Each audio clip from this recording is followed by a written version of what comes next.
I was quite hesitant before because of the possible negative effect that may happen to my brows, that I may not like it.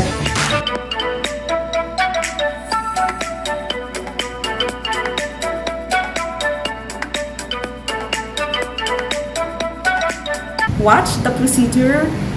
I'll see you later. Hi everyone, welcome back to my channel. This is Glenda Ganzon, and for today's video, I'm going to do my brows. I'll be having a 6D microblading plus shading here in Bella Chica. Bella Chica is located here in Urdaneta, Pangasinan.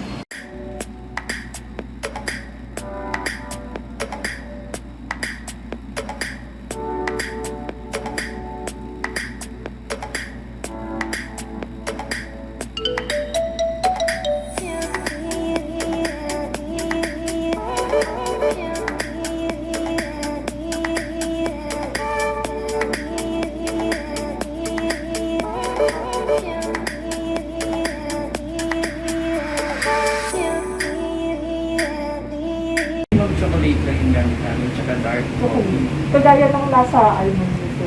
Ano po? Kagaya po ng hair niyo, color ng buhok. Ay, ganito. Mas dark lang Tapos, na color. ilang tatagal ba ng years yun? Paano kung ayaw ko na? Ayaw mo na yung kilay? Oo. Maybe to 24 months yun lang. Depende kapag So, mag-fade na lang siya? Yes po, mag-fade na siya ng isa. So, kasi yung kilay ko, maarap ko siya masyado. So, parang ini-straight ko siya kasi nagmumukha akong ang taray-taray masyado. Ayusin na din yun. Oo. So, pero ayoko nang makapal kagaya ng kilay mo. Sige po. As long as na maayos ko rin kasi kung sa umaga, parang ako nagmamadali. Pero ano na? Yes po, sige po. I-mamapping ko pa naman yung eyebrow mo and then check mo kung gusto mo. Oo, sir. Sige po. Sige.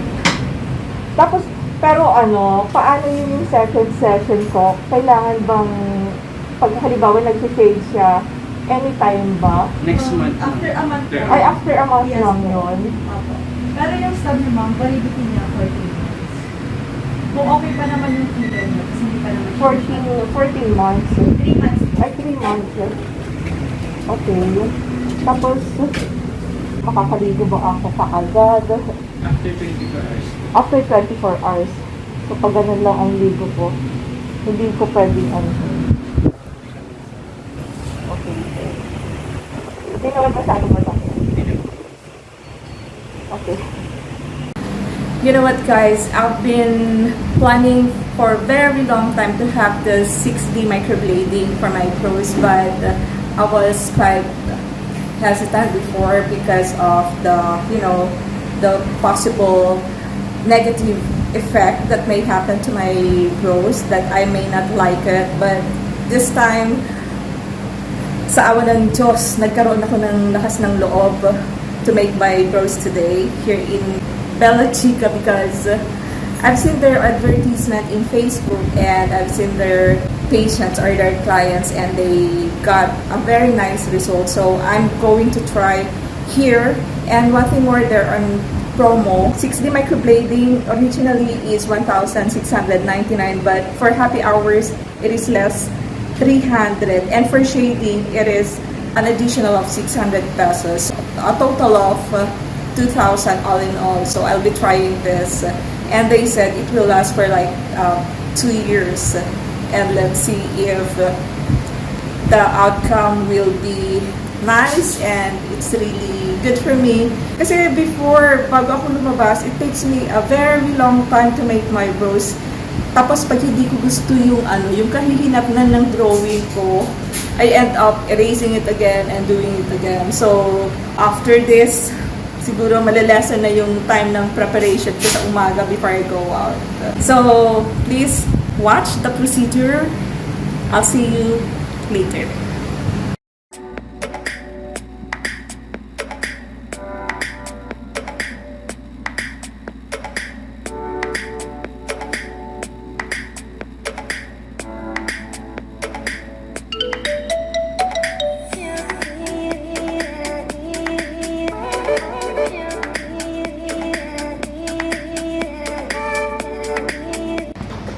So guys, nilagyan na po ako ng topical anesthesia. Mag-wait na lang po ako ng 30 minutes para tumalab yung topical anesthesia para maging painless po yung procedure.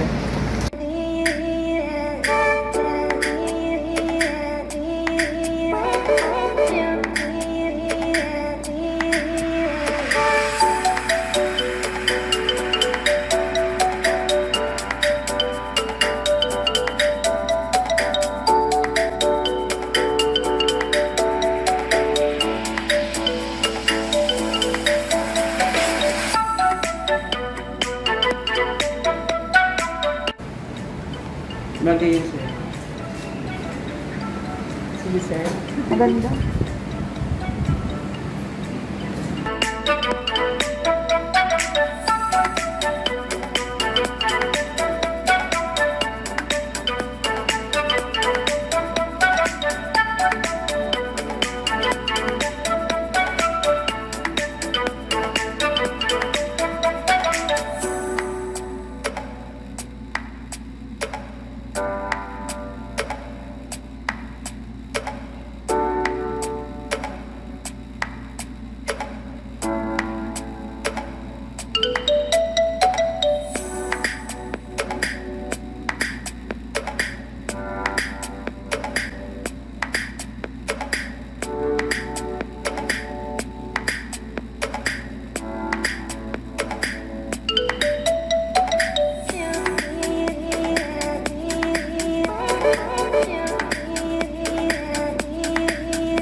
Ano yan sir?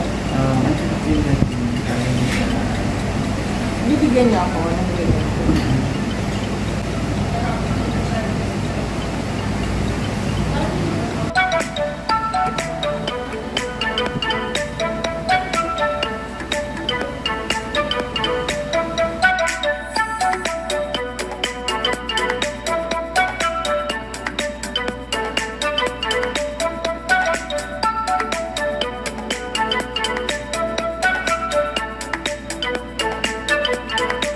Tapos na po yung procedure na 6D microblading na ginawa ni Sir Chang. Nagustuhan ko po yung gawa niya.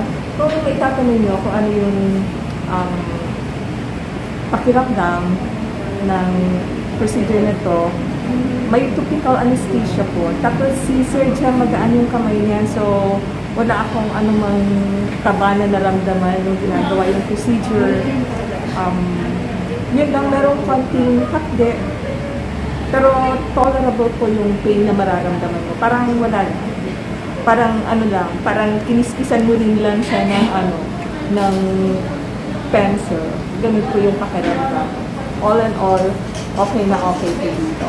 So, sa mga gusto kong magpagawa ng eyebrow, please visit Chica here in McArthur Highway, Urdaneta City.